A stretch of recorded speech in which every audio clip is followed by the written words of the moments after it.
Hi friends, ఈరోజు వచ్చేసి నేను పొటాటోస్తో ఫ్రెంచ్ ఫ్రై కొద్దిగా డిఫరెంట్గా చేస్తున్నాను.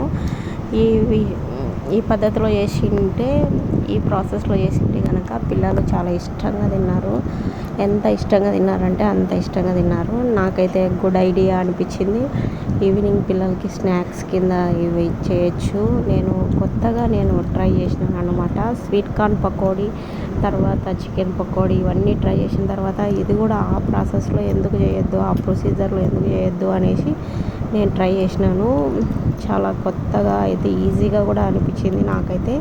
ఇందుకోసం మనం పొటాటోస్ను ఫ్రెంచ్ ఫ్రైస్ మాదిరిగా బాగా చిన్న ముక్కలుగా కట్ చేసేసుకొని మనము అందులో కార్న్ పౌడర్, ఇంకా కారం పొడి, అల్లం వెల్లుల్లి పేస్టు, తర్వాత నిమ్మకాయ కూడా యాడ్ చేసుకోవచ్చు.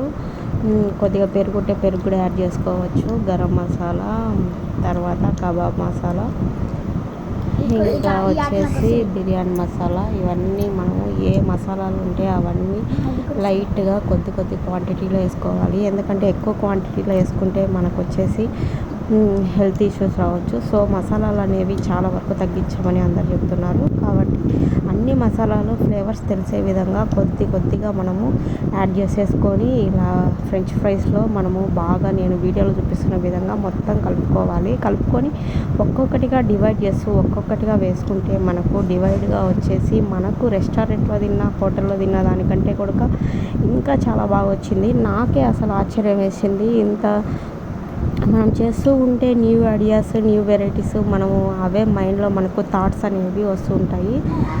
నాకైతే నేను కొత్తగా ట్రై చేసేసినాను. డిఫరెంట్ థాట్స్, డిఫరెంట్ ఐడియాస్ వస్తున్నాయి యూట్యూబ్ ఛానల్ స్టార్ట్ చేసినప్పటి నుంచి. ఇవైతే పిల్లలు టమోటా సాస్తో చాలా ఇష్టంగా తిన్నారు. నాకు కూడా చాలా నచ్చినవి. మీకు కూడా నచ్చినట్లయితే కనుక ఖచ్చితంగా ట్రై చేయండి. ట్రై చేసిన తర్వాత టేస్ట్ ఎలా ఉందో నాకు ఖచ్చితంగా కామెంట్ చేయండి. ఇంతవరకు మన ఛానల్ ఎవరైనా సబ్స్క్రైబ్ చేయని వాళ్ళు ఉంటే ఖచ్చితంగా సబ్స్క్రైబ్ చేయండి.